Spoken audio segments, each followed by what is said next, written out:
नमस्कार दोस्तों, बात करेंगे अब अपन प्राण प्रत्यागमन विधि की। मॉडर्न के अनुसार बात करेंगे। आयुर्वेद की अपन ने कर ली है कंप्लीट, और लास्ट में अपन ने थोड़ा सा मॉडर्न पोर्शन देखा था। अपन ने अबकार स्कोर की बात की थी, और अपन ने ये भी कहा था कि साहब ये जो है एग्ज़ाम पॉइंट ऑफ व्यू से बहुत महत्वपूर्ण है। इसके क्वेश्चंस जो हैं वो अपन देखते रहते हैं बार बार एग्ज़ाम्स में। जी हाँ, अबकार स्कोर में अपन ने देखा था कि किस प्रकार से नंबरिंग की जाती है। जी हाँ, किस प्रकार से स्कोर किया जाता है शिशु के जो अलग अलग सिम्टम्स वो जो अपन टेस्ट करते हैं। जी हाँ, तो इसमें अपन ने लास्ट में बात की थी कि जो स्कोरिंग सिस्टम आता है उसके आधार पे अपन जो है एस्पेक्सिया निर्धारित करते हैं कितना है। तो 8 से 10 अगर स्कोरिंग थी तो अपन ने देखा था कि सामान्य शिशु माना जाता है। ठीक है, और बात करें 5 से 7 की स्कोरिंग आती है तो अपन ने कहा था कि हल्का श्वासावरोध उसमें देखने को अपने को मिल सकता है। जी हाँ, इसके अलावा अपन ने बात की थी कि 3 से 4 अगर स्कोरिंग है तो उस केस में अपने को मीडियम जो है अपने को एस्फिक्सिया देखने को मिलेगा।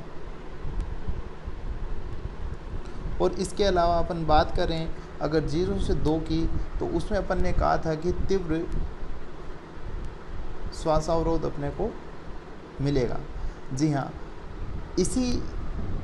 इन्हीं जो ये सिम्टम्स हैं, एस्फिक्सिया है, इसी को आधार बनाते हुए अपन आगे चलेंगे। प्राण प्रत्यागमन विधि अपन देखेंगे किस प्रकार से करते हैं अकॉर्डिंग टू मॉडर्न जो आधुनिक चिकित्सा है वो किस प्रकार से इसको देखती है। जी हाँ, तो सबसे पहले अपन पहला पॉइंट लेते हैं। जी हाँ, कि कैसे क्या करना है। तो सबसे पहले क्या करना है कि जन्म के तुरंत बाद शीघ्रता से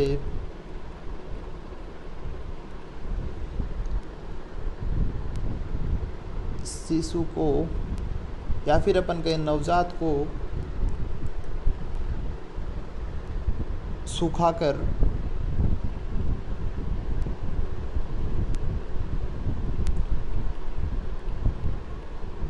गर्म स्थान पर ले जाएं। जी हाँ, तो इसमें क्या है कि साहब जो जैसे मान लीजिएगा ट्रेकिया की बात करें अपन, या फिर अपन पूरे नेज़ल पैसेज की बात करें, तो उसमें अपन समझते हैं कि कफ वगैरह होता है। तो अगर उसको थोड़ा सा अगर अपन गर्म स्थान पे लेके जाएंगे तो वो जमेगा नहीं, वो लिक्विड फॉर्म में रहेगा, इजीली जो है वो बाहर निकल पाएगा। जी हाँ, दूसरा पॉइंट है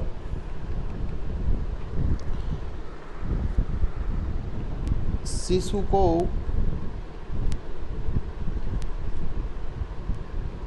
पीठ के बल लिटाएं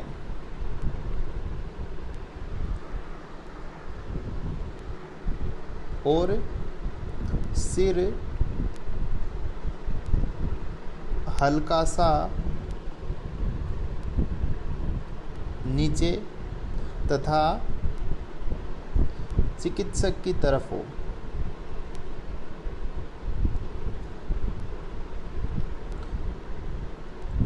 जी हाँ, तो इससे जो है वो ग्रेविटी की तरफ रखना होता है ताकि जो नीचे जो कफ वगैरह होता है वो इजीली जो है वो ग्रेविटी की डायरेक्शन में जो है वो बाहर निकल सके। जी हाँ, तो ये सारे जो सिम्टम है वो नेज़ल पैसेज को क्लियर करने की तरफ जो है अपना रहेगा इसमें। जी हाँ, इसके बाद अगर अपन देखते हैं कि अगर थोड़ा सा अपने को लगता है कि श्वासावरोध की जो है वो स्थिति बन रही है, तो उस केस में अपन ने पहले भी बात की थी कि उसमें जो सक्शन मशीन है ना, उसकी भी अपन सहायता ले सकते हैं। इसके अलावा अपन ने बात की थी म्यूकस सकर की बात की थी, श्लेष्मा चूसक जिसको अपन बोलते हैं म्यूकस सकर,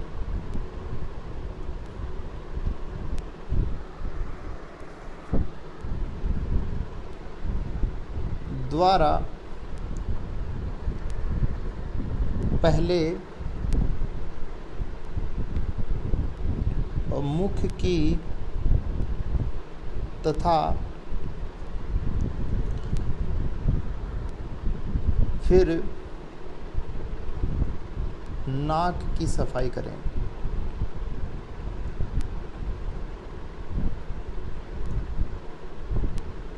जी हाँ, तो ये जो है इसके बाद ये पॉइंट वाइज है, ऐसे ही लिखेंगे। एग्ज़ाम में भी अगर यही पैटर्न अगर अपन दे के आते हैं तो काफ़ी अट्रैक्टिव लगता है, अलग अलग अपने को खुले खुले जो है पॉइंट्स देखने को मिलते हैं। जी हाँ, इसके बाद जो म्यूकस सकर जो होता है अपना, जो या फिर अपन कहें सक्शन मशीन जो होती है, उसका जो यूज़ है ना, वो जो है कम टाइम के लिए होता है, 10 से 12 सेकंड के लिए होता है।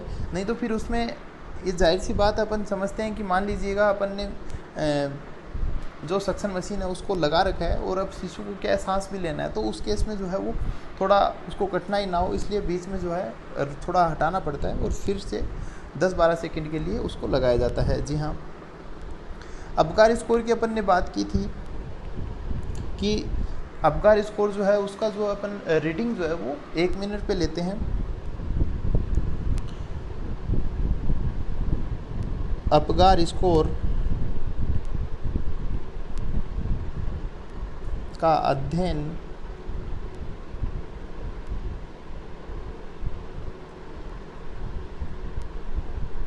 एक मिनट पर करें। जी हाँ, ये बात हो गई अबकार स्कोर की। इसमें अपन देखते हैं कि अपन ने ऊपर बात की है कि 5 से 7 है, मान लीजिएगा हल्का श्वास अवरोध अपने को देखने को मिल रहा है, तो इसमें अपन लिखेंगे कि अगर जो अबकार स्कोर है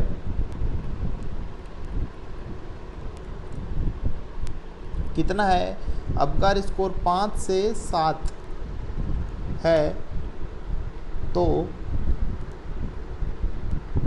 मुख्य मास्क के द्वारा शिशु को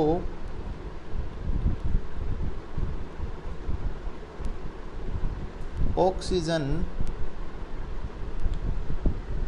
दें। जी हाँ, अगर अबकार स्कोर अपने को 5 से 7 देखने को मिल रहा है, हल्का श्वास अवरोध अपने को देखने को मिल रहा है, तो जो मुख मास्क होता है वो पंप करते हैं हाथ से, तो उससे जो है अपने को ऑक्सीजन देनी होती है। हल्का ट्रीटमेंट है और इतनी भारी जो है वो व्याधि भी नहीं है या फिर इतनी भारी प्रॉब्लम भी नहीं है ना, हल्का श्वास तो हो जाएगा नॉर्मली। जी हाँ, लेकिन अगर बात करें यदि स्कोर 3 से 4 के मध्य है, तो मतलब कहने का मतलब इसमें क्या है कि मध्यम श्वास अवरोध की बात अपन कर रहे हैं, तो उस समय क्या करेंगे अपन, मदद लेंगे किसकी, लेरिंगोस्कोप की मदद लेंगे।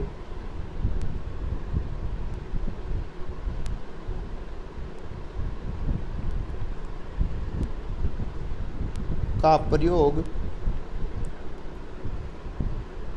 करते हुए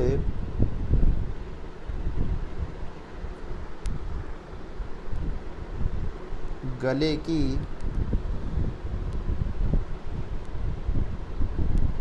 सफाई करें।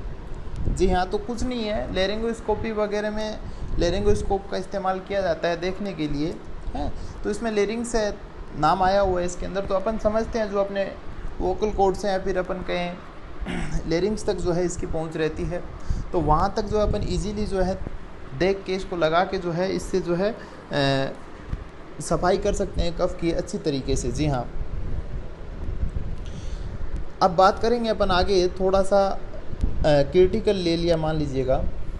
जी हाँ, अपन देखते हैं, मान लीजिएगा अपन ने मुख मास्क की मदद ली और जो उससे जो अपन ने ऑक्सीजन दी, साधारण केस था, हल्का श्वास अवरोध था, या फिर अपन ने कहा कि लेरिंगोस्कोप का भी इस्तेमाल करना पड़ा अगर जो स्कोर जो है वो 3 से 4 के केस में आता है। लेकिन मान लीजिएगा इन प्रयासों के पश्चात भी क्या नहीं हो रहा, जो अपने जो काम जो करना चाह रहे हैं अपन, जो रेस्पिरेटरी रेट है उसको ठीक करना चाह रहे हैं, तो वो नहीं कर पा रहे हैं, तो उस केस में अपन क्या करेंगे वो अपन देखते हैं। तो अपन लिखेंगे यदि विभिन्न प्रयासों के पश्चात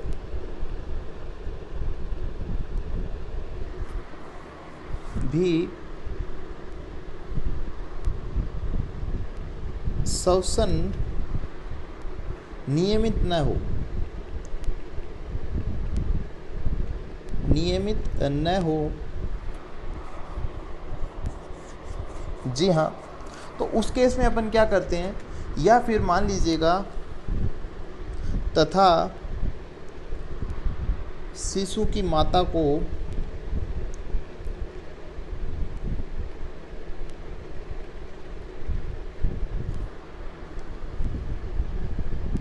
पैथिडीन या फिर अपन इसको पैथिडाइन बोल सकते हैं, दी गई हो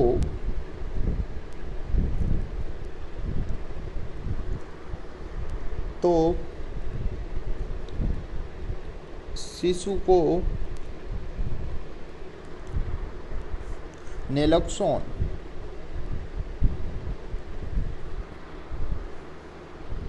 0.1 mg/kg बॉडी वेट की मात्रा में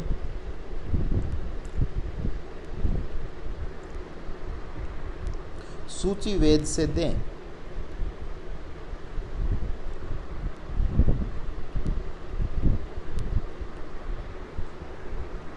जी हाँ, तो इसमें अपन बात कर रहे हैं ये कैसे कि अपन ने कहा कि अगर ये सब प्रयास अपन ने किए हैं, लेरिंगोस्कोप की भी सहायता ली है अपन ने, बैग मास्क होता है उसकी भी अपन ने सहायता ली है, फिर भी अपन जो है श्वसन जो है उनको नियमित नहीं कर पाए, रेस्पिरेटरी रेट मेंटेन नहीं कर पा रहे हैं, तो उस केस में इसके अलावा अपन देखते हैं कि जो मदर है, जो शिशु की मदर है, उसको अपन ने पैथिडीन दी है। पैथिडीन क्या होता है, नेलोक्सोन क्या होता है, ये चीज़ अपन थोड़ी सी देख लेते हैं। तो उस केस में पैथिडीन दी गई हो तो शिशु को अपन नेलोक्सोन का इंजेक्शन देते हैं 0.1 mg/kg वेट, बॉडी वेट। जी हाँ, शरीर भार के अनुसार अगर 2 किलो है तो 0.2 mg देंगे।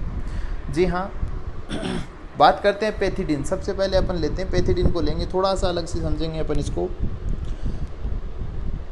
पैथिडीन या फिर आप कहें पैथिडाइन, इसको ये क्या होता है, ये एक नाम आता है ओपियोइड।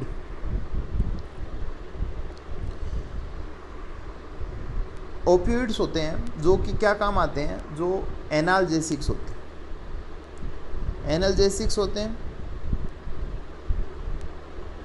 जी हाँ, मतलब कि कहीं ना कहीं पेन किलर होते हैं, ठीक है। लेकिन जो पैथिडाइन है स्पेशली होता है किसके लिए, ये डिलीवरी के टाइम जो है वो एनाल्जेसिस के रूप में दिया जाता है। ये इसलिए दिया जाता है, ये एक ओपियोइड होता है, हालांकि ये सिंथेटिक ओपियोइड होता है।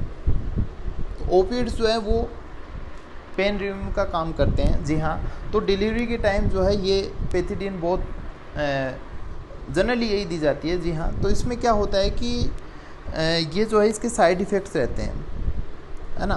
तो इसके साइड इफ़ेक्ट्स होते हैं। अच्छा, क्यों दी जाती है, उसका रीज़न ये होता है कि 10 मिनट में जो है ये जो है इफ़ेक्ट अपना दिखा देती है। 10 मिनट के अंदर अंदर जो है वो पेन नहीं होने देती है, पेन को ओके करती है।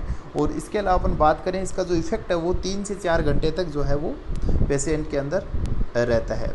अब इसके क्या कुछ साइड इफ़ेक्ट रहते हैं। साइड इफ़ेक्ट्स क्या हैं, बाकी बहुत सारे हैं, आपको नोज़िया मिलेगा, बहुत कुछ इसमें देखने को मिलेगा। लेकिन स्पेशली जिसकी अपन बात करें तो इसमें आपको रेस्पिरेटरी रेट जो है वो बहुत डाउन हो जाती है ना। थोड़ा ड्राउसीनेस सा हो जाता है, लेजीनेस सा हो जाता है ना, नींद आती है, स्लीप इंड्यूस करती है ये। जी हाँ, और रेस्पिरेटरी रेट जो है वो डाउन चली जाती है।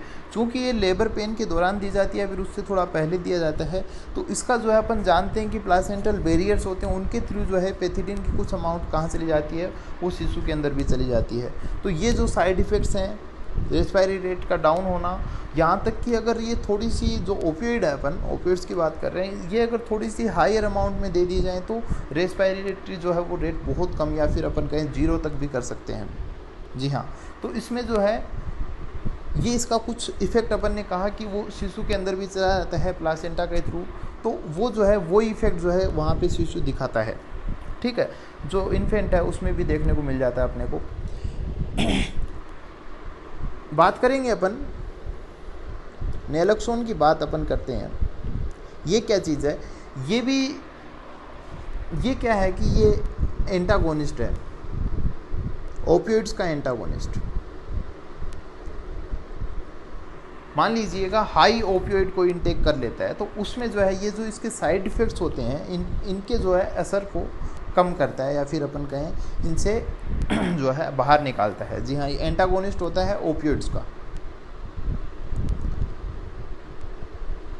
जी हाँ, अब कैसे इसमें अपन बात करेंगे। नेलोक्सोन में एक नार्केन नाम का केमिकल होता है जो ये काम करता है ना। तो ये तो हो गई अपनी इतनी सी बात।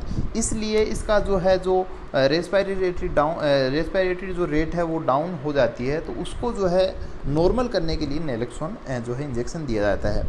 जी हाँ, इसमें क्या है, इसमें कभी कभी अगर ज़्यादा ओवरडोज हो जाता है तो उस केस में क्या होता है, हार्ट रेट भी बहुत डाउन चली जाती है। तो अगर हार्ट रेट डाउन गई है, अपन ने बात की है 0.1 mg/kg बॉडी वेट, तो अगर हार्ट रेट डाउन हुई है, कहने का मतलब ब्रेडिकार्डिया देखने को मिल रहा है अपने को, है ना, ब्रेडिकार्डिया बोलते हैं। तो उस केस में जो है अपने को देनी है 0.1 mg/kg बॉडी वेट, ठीक है।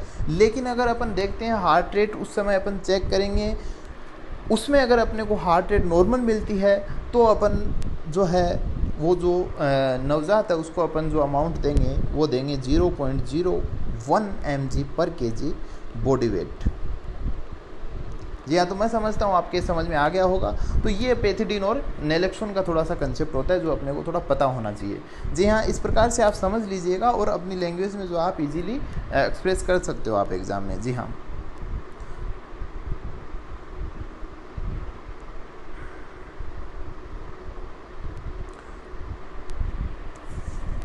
तो बात की अपन ने कि यदि विभिन्न प्रयासों के पश्चात भी शोषण नियमित न हो और शिशु माता को पेथिडीन दी गई हो तो 0.1 mg/kg बॉडी वेट की मात्रा में सूचीवेद से दे तथा हृदय गति का अवलोकन करें। जी हाँ, आगे अपन बात करेंगे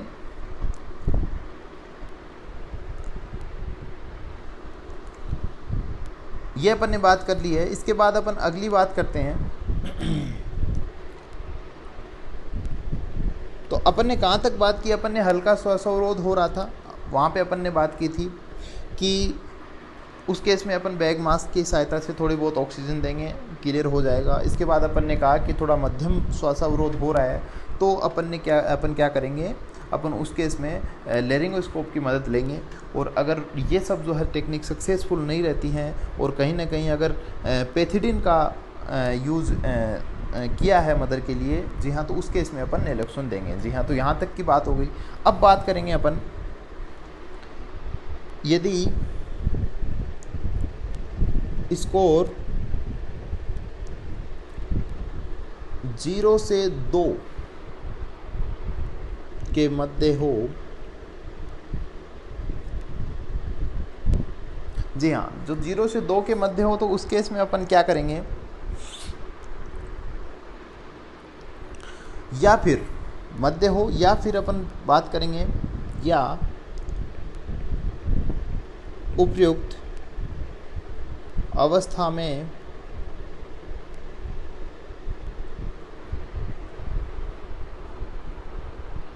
कोई सुधार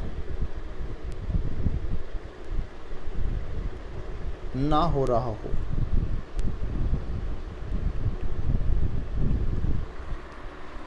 तो उस केस में अपन क्या करते हैं, उस केस में अपन इस्तेमाल करेंगे इंट्यूबेशन ट्यूब का, ठीक है।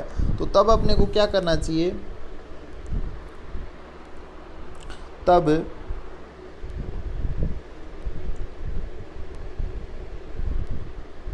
इंट्यूबेशन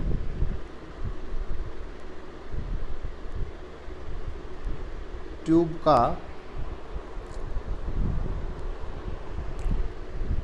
प्रयोग करना चाहिए।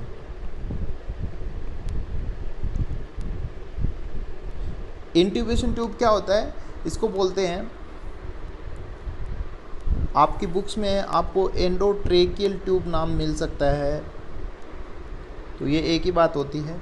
तो समझते हैं एंडोट्रेकियल से समझ में आ रहा है कि ट्रेकिया अंदर तक जाती है ट्यूब, अभी लंबी होती है, तो इसका इस्तेमाल किया जाता है। इसका जो है इंट्यूबेशन ट्यूब या फिर अपन कहें एंडोट्रेकियल ट्यूब जो होती है, इसका जो इसकी लंबाई होती है अलग अलग होती है, तो इस शिशु के वेट के अनुसार जो है वो चेंज होती है। तो इसकी किस प्रकार से डिपेंड करती है,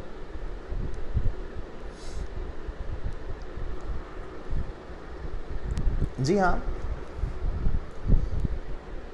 इसकी लंबाई किस प्रकार से डिपेंड करती है। तो सबसे पहले अपन इधर देखेंगे शिशु का बाहर या फिर नियोनेट का कितना वेट है। इधर अपन देखते हैं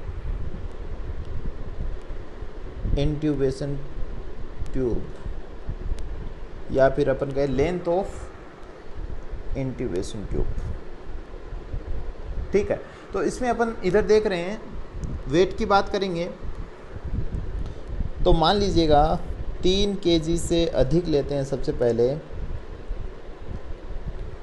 3 kg से अधिक अगर वेट ले रहे हैं अपन, तो उसमें जो इसकी लंबाई है वो रहेगी 3.5 mm, और अगर 2 से 3 kg वेट अपन ने लिया है उसमें जो लंबाई रहेगी 3 mm, 0.5 mm अपन जो है वो इसकी कम करते रहेंगे, ठीक है। बात करेंगे 1 kg वेट की, तो इसमें अपन ले लेंगे 2 mm, जी हाँ। इसके अलावा अपन इसमें और क्या कर सकते हैं, इसमें अगर हृदय की जो है अभ्यंग वगैरह मालिश वगैरह अपन कर सकते हैं, तो जिससे क्या होता है कि थोड़ा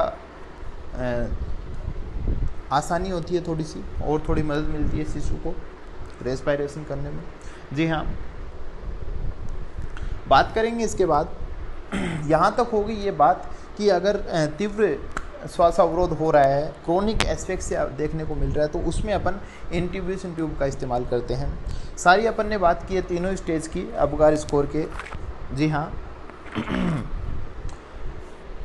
इसके बाद अपन देखेंगे औषधि प्रयोग देखेंगे,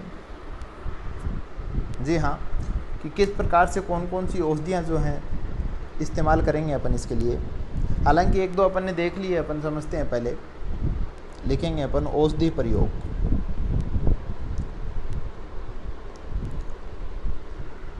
जी हाँ। इसमें देखिएगा सबसे पहले एड्रेनलिन की बात अपन इसके अंदर करेंगे।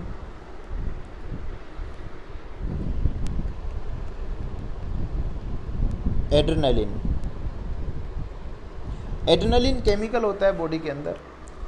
अपन पढ़ते हैं कि एड्रेनल ग्लैंड होती है, किडनी के ऊपर होती है जो कि, जी हाँ, तो वो जो है वो स्रावित करती है, वो इसका सीक्रेशन करती है। तो अपन देखते हैं 3F हार्मोन भी इसको बोलते हैं, ये इमरजेंसी हार्मोन भी इसको बोलते हैं।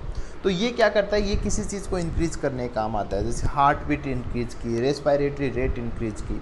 तो अगर अपन समझ रहे हैं रेस्पिरेटरी रेट डिक्रीज हो रही है, तो अपन क्या करेंगे, इंक्रीज करने के लिए एड्रेनलिन का प्रयोग करवाएंगे, जी हाँ। तो सबसे पहले अपन एड्रेनलिन देख रहे हैं किस केस में दिया जाता है, यदि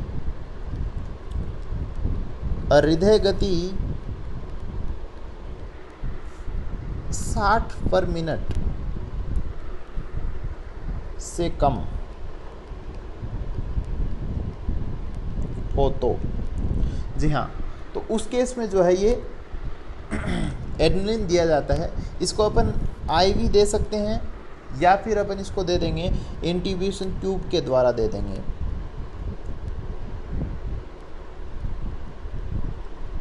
जी हाँ, तो भी जो है ये काम करेगा, जी बिल्कुल। इसके बाद अपन दूसरे औषधि देखेंगे,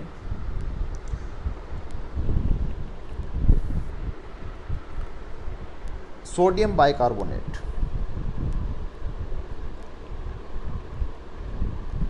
सोडियम बाइकार्बोनेट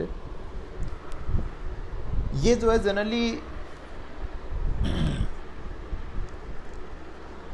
तभी दी जाती है जब जो हार्ट रेट जो है, या फिर अपन कहें जो हार्ट बीट्स जो है वो नॉर्मल ना हो, ठीक है। तो उस केस में दिया जाता है। उसके साथ साथ जो अबगार स्कोर है वो 5 से अगर उसका स्कोर कम है, तो उस केस में जो है वो सोडियम इसका 7.5% सॉल्यूशन दिया जाता है, किस केस में दिया जाता है? यदि हृदय गति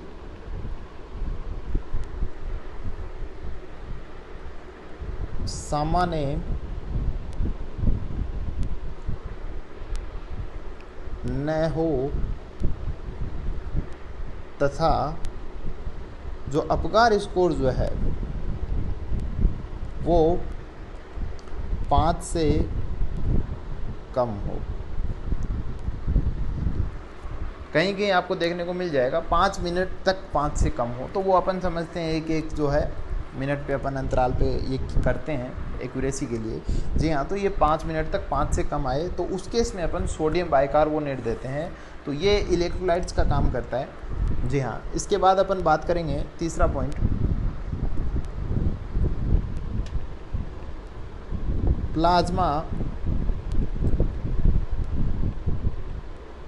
प्लाज्मा वर्धक औषधियाँ। जी हाँ, ये कब दिया जाता है? तो इसमें क्या है, अपने को नाम से पता चल रहा है अपने को प्लाज्मा बढ़ाना है, ब्लड नहीं बढ़ाना, प्लाज्मा बढ़ाना। तो किस प्रकार से अपन देखते हैं इसमें किस केस में दिया जाता है? यदि शिशु शोक की अवस्था में हो,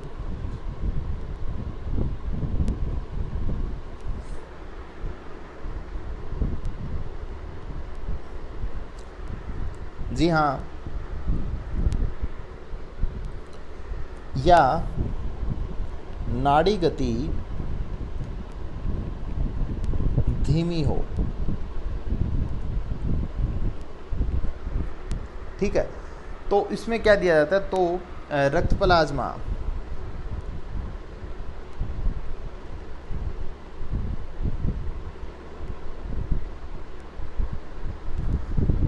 ओ नेगेटिव ब्लड की जो है प्लाज्मा या फिर ओ नेगेटिव ब्लड अपन कहें,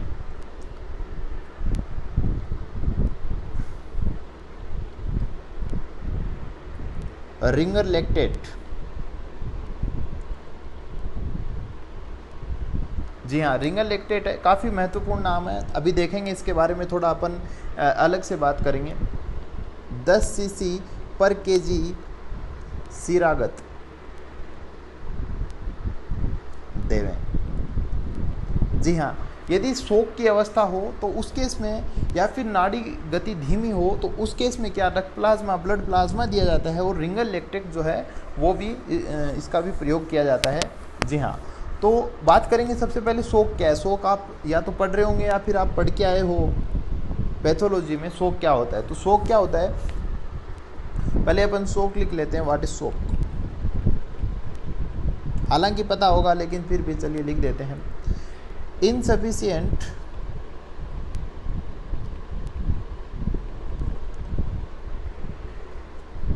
ब्लड फ्लो,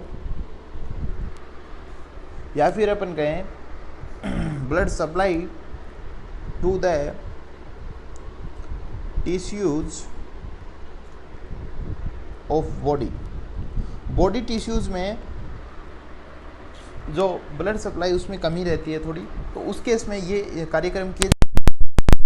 तो अपन देखते हैं थोड़ा रिंगर लैक्टेट के बारे में, अपन देखते हैं रिंगर लैक्टेट क्या है। जी हाँ,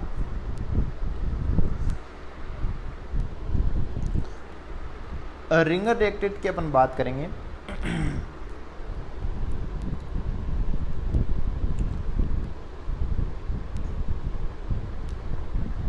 रिंगर लैक्टेट एक है, यहाँ पे ओ नेगेटिव ब्लड की बात की है। ओ नेगेटिव अपन समझते हैं ये यूनिवर्सल डोनर है ना, तो हम किसी को भी बिना चेक किए ओ नेगेटिव ब्लड दे सकते हैं। ठीक है, तो इसलिए जो यहाँ पे ओ नेगेटिव हो गया, क्योंकि शिशु का इतना टाइम अपने पास में एस्पेक्सिया की सिचुएशन में रहता नहीं है कि अपन उसका चेक करें पहले ब्लड ग्रुप और फिर उसके बाद दिया जाए। इससे बेहतर यही होगा कि अपन यूनिवर्सल डोनर ब्लड जो है वो हो सके जहाँ तक अपने पास में रखें और उसमें से प्लाज्मा या फिर अपन ब्लड जो है वो दे सके। जी हाँ, रिंगर लैक्टेट की अपन बात करेंगे। ये क्या होता है इसको अपन बोल सकते हैं सोडियम लैक्टेट। सॉल्यूशन। जी हाँ, तो ये इसको बोल सकते हैं सोडियम लैक्टेट सॉल्यूशन। बहुत शॉर्ट में बताएंगे, 2-3 बातें सिर्फ अपने को देखनी है। जी हाँ, इसमें क्या कुछ होता है, नाम सोडियम आ रखा है, इसका मतलब कहीं ना कहीं सोडियम इसमें ज़रूर होगा। Mixture of sodium chloride, sodium lactate, potassium chloride, calcium chloride in water. जी हाँ, तो ये जो है sodium chloride, sodium lactate, potassium chloride, calcium chloride, इन सब का जो है वो मिक्सचर होता है वाटर के अंदर। जी हाँ, तो पहली बात तो ये हो गई।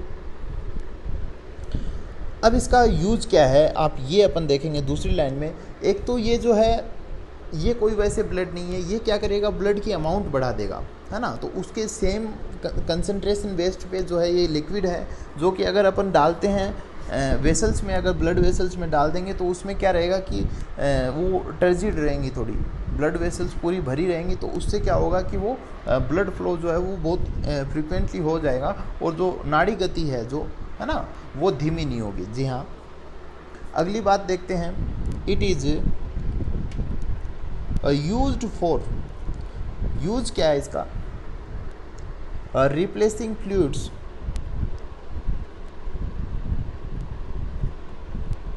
replacing fluids and electrolytes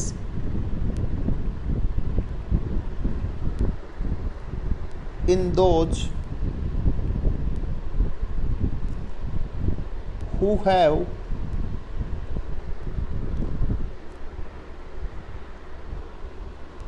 low blood volume। तो ये जो काम करता है वो किस का काम करता है, ब्लड वॉल्यूम को बढ़ाने का काम करता है, और लो बीपी। जी हाँ, तो वॉल्यूम बढ़ जाएगी तो नो डाउट जो ब्लड प्रेशर है वो भी बढ़ जाएगा। जी हाँ, तो ये जो जितने भी कार्यक्रम हैं, इसके अलावा एक नाम और रह जाता है जो अपन ने वैसे तो देख लिया है ऊपर, एक नाम और अपना रहता है नेलोक्सोन। ये भी औषधि प्रयोग किया जाता है एस्फिक्सिया के केस में, श्वास अवरोध के केस में। जी हाँ, प्राण प्रत्यागमन की विधि में ये जो औषधियाँ हैं इनका प्रयोग किया जाता है। नेलोक्सोन अपन ने देख चुके हैं, अपन मदर को पेथिडीन दी है तो उस केस में अपन उसका जो उसका एंटागोनिस्ट है, उसका विपरीत काम करने वाला है ये, तो उस केस में देते हैं। अब अपन बात करते हैं, अपन ने ऊपर बहुत सारी बातें की हैं, बहुत सारी दवाइयों की बातें की हैं अपन ने, लेकिन मान लीजिएगा इसमें एक तो सबसे पहले बात तो ये होती है कि इन सभी प्रक्रियाओं में अपन ने अलग अलग कार्यक्रम किए हैं, तो इसमें काफ़ी कष्ट होता है शिशु को। इन सभी प्रक्रियाओं में शिशु के टेम्परेचर को या फिर अपन कहें ताप को बनाए रखना होता है, कांस्टेंट रखना होता है। जी हाँ, इसके बाद ये जितने भी अपन ने कार्यक्रम किए हैं, मान लीजिएगा इन सभी प्रक्रियाओं के बाद जो है कोई सुधार नहीं हो पा रहा है, तो उसका क्या कारण हो सकता है। लिखते हैं अपन एक छोटी सी लाइन यहाँ पे कि इन समस्त क्रियाओं के करने के पश्चात भी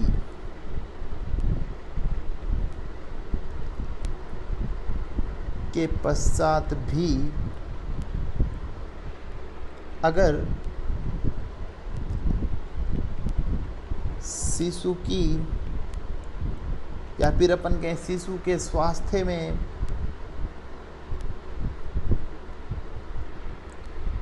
कोई सुधार ना दिखे या फिर अपन हो न हो, तो उस वो क्या सिचुएशन हो सकती है, ऐसा क्या हुआ होगा। तो वो जो समस्याएं उनकी बात करेंगे, तो ऐसा क्या हुआ होगा कि ये सब अपन ने प्राण प्रत्यागमन विधि का अपन ने विधि पूर्वक जो है वो पूरी तरीके से अपन ने इसका प्रयोग किया, फिर भी जो है परिस्थिति अपन नहीं सुधार पाए, तो उसमें क्या वजह रही होगी। तो उन कारणों की अपन बात करेंगे। तो सबसे पहली बात है इसके अंदर, लंबे समय तक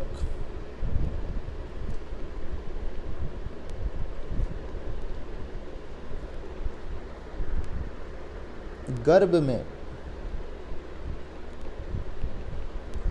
श्वासावरोध एवं चय अपचय विकृति।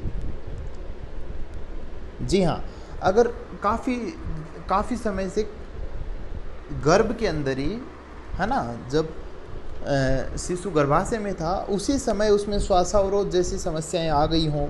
इसके अलावा अपन कहें चय अपचय विकृति, मेटाबॉलिक डिसऑर्डर्स अपन कहें, या फिर मेटाबॉलिक कोई प्रॉब्लम आ रही हो, मेटाबॉलिज्म सही नहीं चल रहा हो, तो उस केस में जो है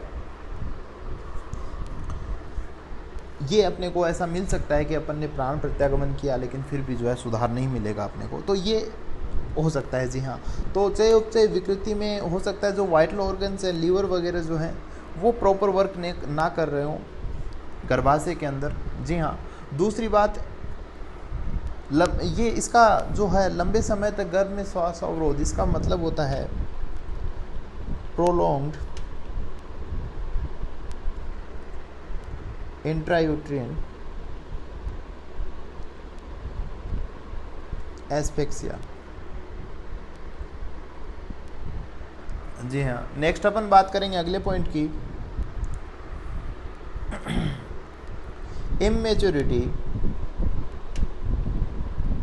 इमेच्योरिटी या फिर अपन कहें अपरिपक्व संतान। अपरिपक्व संतान की उत्पत्ति अगर अपन लेते हैं तो उसमें क्या होगा कि पूर्णतया जो ऑर्गन्स हैं उनका डेवलपमेंट नहीं हो पाएगा और उनमें कोई न कोई अबनॉर्मलिटी अपने को देखने की मिल सकती है, जिसमें जो है जिसके कारण वो प्रॉपरली जो है उसका जो है सांस वगैरह नहीं ले पाएगा। जी हाँ, तो ये अपरिपक्व संतान अपन बोल सकते हैं। अगला पॉइंट अपन देखेंगे, गर्भोदक एवं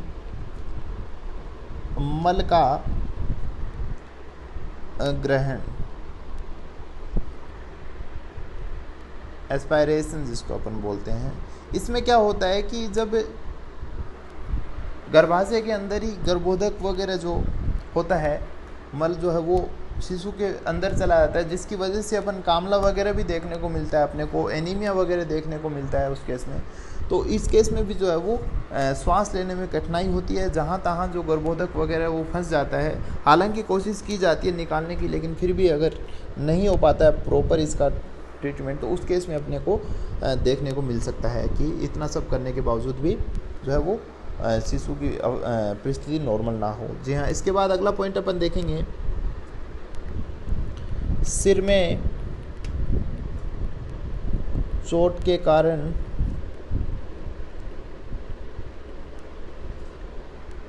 आंतरिक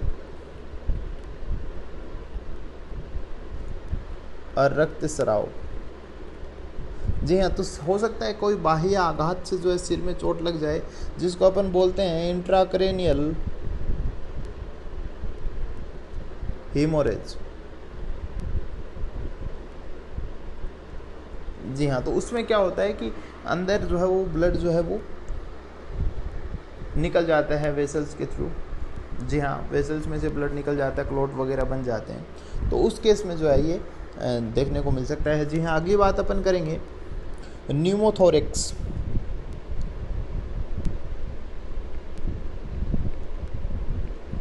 जी हाँ, न्यूमोथोरिक्स की अपन बात करेंगे, नया नाम है, ज़रूर देखेंगे क्या होता है। जी हाँ, और न्यूमोथोरेक्स क्या होता है? इसमें क्या होता है कि जो लंग्स होते हैं और लंग्स के बाहर एक, जैसे मान लीजिएगा ये चेस्ट वॉल है, जी हाँ, इसके अंदर जो है वो अपने लंग्स सिचुएटेड हैं दोनों तरफ। यहाँ पे क्या होता है कि जो लंग्स हैं और इसके जो ये बाहर जो है ये है चेस्ट वॉल,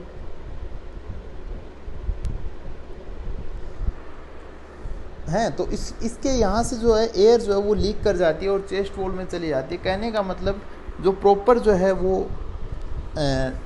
इनहेल और एक्सेल नहीं हो पाता गैसेस का, तो लीकेज रहेगी तो नो डाउट दिक्कत रहेगी सांस लेने में। तो इसको बोलते हैं न्यूमोथोरेक्स। जी हाँ, तो अपन इसको लैंग्वेज में कैसे लिखेंगे? Air leaks into the space between the lungs and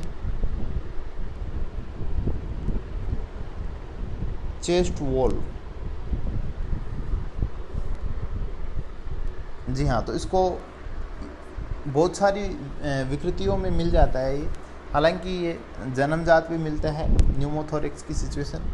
इसके बाद अपन इसको बोलते हैं, अपन नाम आ जाता है इसका, पिनेट्रेटिंग चेस्ट इंजरी बोलते हैं इसको।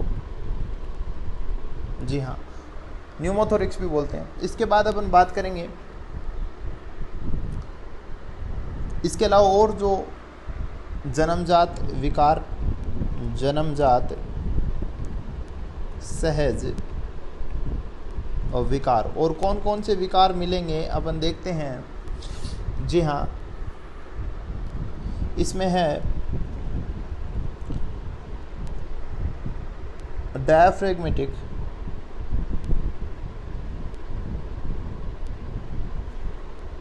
हर्निया,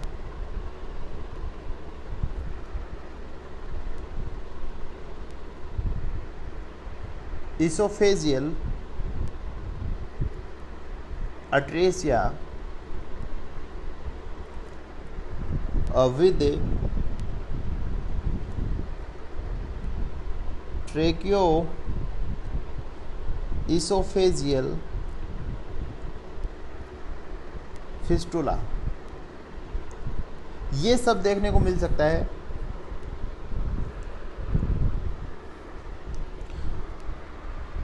जन्मजात विकारों में। इसके अलावा और भी मिल जाएंगे, ये महत्वपूर्ण है, इसको अपन देखते हैं। जी हाँ, डायफ्रेगमेटिक हर्निया की बात करेंगे। क्या होता है?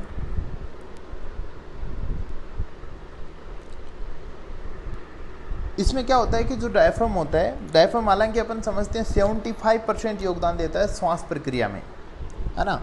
तो इसमें होता क्या है,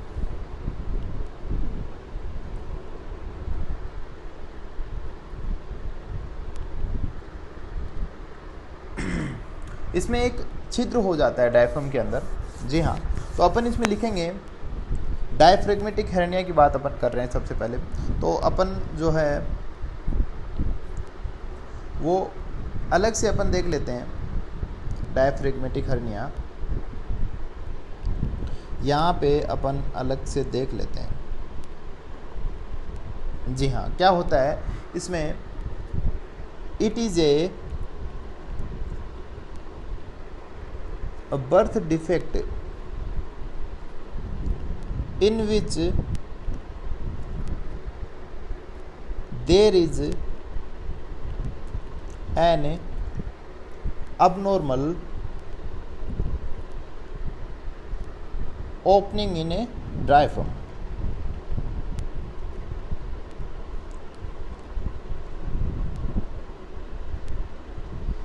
जी हाँ, तो डायफ्राम के अंदर क्या होती है, एक अबनॉर्मल ओपनिंग हो जाएगी और इसके थ्रू हर्निया अपन ऐसे बोलते हैं। हर्निया में क्या होता है कि एक ऑर्गन के अंदर दूसरा ऑर्गन, एक ऑर्गन की कैविटी में दूसरा ऑर्गन क्या डिसेंड कर जाता है, घुस जाता है। जी हाँ, तो इसकी वजह से क्या होता है, जो एब्डोमिनल कैविटी में जो ऑर्गन्स होते हैं वो जो है वो इधर है ना थोरेसिक कैविटी के अंदर आने की कोशिश करते हैं, फिर उस छिद्र के थ्रू उधर आ जाते हैं। तो इसको अपन क्या करते हैं, इसको अपन बोलते हैं डायफ्रेगमेटिक हर्निया बोलते हैं। जी हाँ, अगली बात अपन करेंगे इसोफेजियल अट्रेसिया की बात करेंगे। छोटी छोटी बातें हैं, एक दो लिख लेंगे तो क्या है कि अपने को ऐसे कन्फ्यूज़न सा रहता है ना, एक अधूरापन सा लगता है अपने को। कुछ नाम अपने आगे आ जाते हैं और अपन उनको पता होता नहीं है क्या चीज़ है, और फिर उनको गो थ्रू करना चाहते नहीं हैं, उनके ऊपर से ऐसे निकलना चाहते नहीं, उनको समझने का प्रयास अपन करते हैं। तो इसलिए आपको बताया जा रहा है छोटी छोटी बातें एक एक लाइन में। जी हाँ, इसोफेजियल अट्रेसिया की बात करेंगे। इसमें क्या होता है कि इसोफेगस जो है वो डेवलप नहीं हो पाती है ना। छोटी सी बात है कि इसोफेगस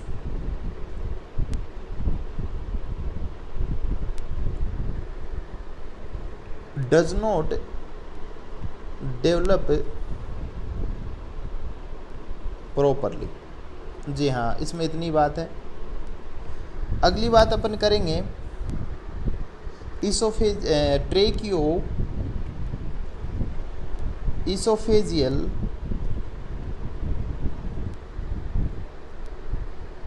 फिस्टुला की बात अपन करेंगे।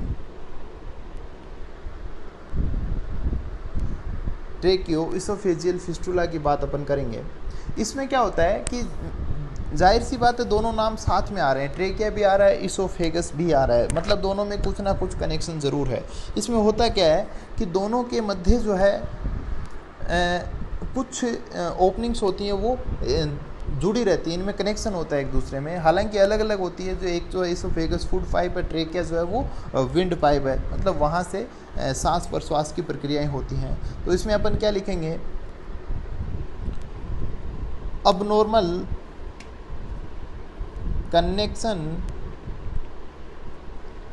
Between oesophagus and trachea. जी हाँ, इनके बीच में क्या होता है कि अबनॉर्मल कनेक्शंस होते हैं। जी हाँ, अब चूंकि अपन बात कर रहे हैं एस्फिक्सिया की, अपना मेन टारगेट ये होता है कि शिशु जो है वो प्रॉपरली जो है सांस ले सके, क्योंकि जितने भी ऑर्गन्स हैं वो रिलेट करते हैं किससे, सांस से। अपन ऑक्सीजन लेते हैं है ना, ऑक्सीजन से फिर अपन क्या हार्ट में जो ब्लड जो होता है वो डिफ्यूज़न होता है ऑक्सीजन का और कार्बन डाइऑक्साइड का, और CO2 बाहर आ जाती है और ऑक्सीजन अंदर चली जाती है। ये जो है ये अपना रेस्पिरेशन हो जाता है, इतना सा है ना, एक्सटर्नल रेस्पिरेशन की बात करें। इसके बाद ऑक्सीजन आगे जाती है, मेटाबॉलिज्म वगैरह का काम होते हैं। उसके बाद अलग अलग ऑर्गन्स, कहने का मतलब जो मूलभूत जो अगर अपन सिंगल ऑर्गन की बात करें, अगर अपन सिंगल सिस्टम की बात करें, तो रेस्पिरेटरी सिस्टम ऐसा होता है जो कि रिस्पॉन्सिबल होता है किसके लिए, पूरे बॉडी के लगभग चलने के लिए। तो अब इसीलिए अपना टारगेट होता है कि शिशु जो है पहली बार जब आ रहा है धरती पे, तो उसमें क्या करे, वो इजीली जो है उसकी श्वास प्रश्वास की प्रक्रियाएं जो है वो नॉर्मल हो जाएं। उसके लिए अपन थोड़ी सी एस्फिक्सिया की बातें चल रही हैं, तो अपन और देखेंगे कि कौन कौन से ऐसे कारण होते हैं जिसकी वजह से जो नियोनेट होता है उसमें अपने को एस्फिक्सिया देखने को मिल सकता है। जी हाँ, तो उसमें अपन बात करेंगे, बहुत महत्वपूर्ण है। 10 नंबर तक 5 नंबर तक जो है एग्ज़ाम में आराम से पूछ लेता है कि कौन कौन से ऐसे कारण हैं जिनकी वजह से जो है एस्फिक्सिया अपने को शिशु में देखने को मिलता है। जी हाँ, तो अपन लगाते हैं नवजात शिशु में श्वास अवरोध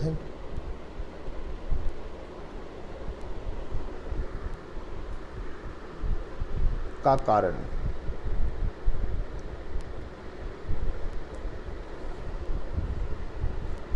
जी हाँ, तो ये जो है इसमें छोटे बड़े 4 पॉइंट रहेंगे।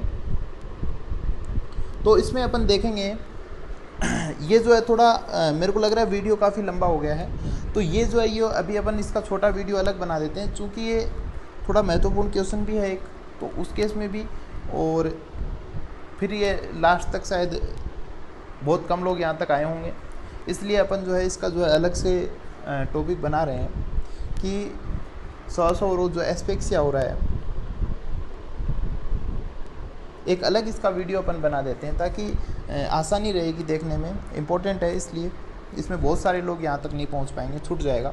जी हाँ, तो बहुत बहुत धन्यवाद जुड़े रहने के लिए, देखते रहिएगा। कोई भी डाउट अगर आपको ऐसा लगता है कि नहीं साहब ये समझ में नहीं आया है, फिर ये जो है यहाँ पे अतिशयोक्ति हो रही है ना, कुछ गड़बड़ हो रहा है, तो आप ज़रूर बताइएगा, फ्री हो आप बोल सकते हो। जी हाँ, बहुत बहुत धन्यवाद, जुड़े रहिएगा।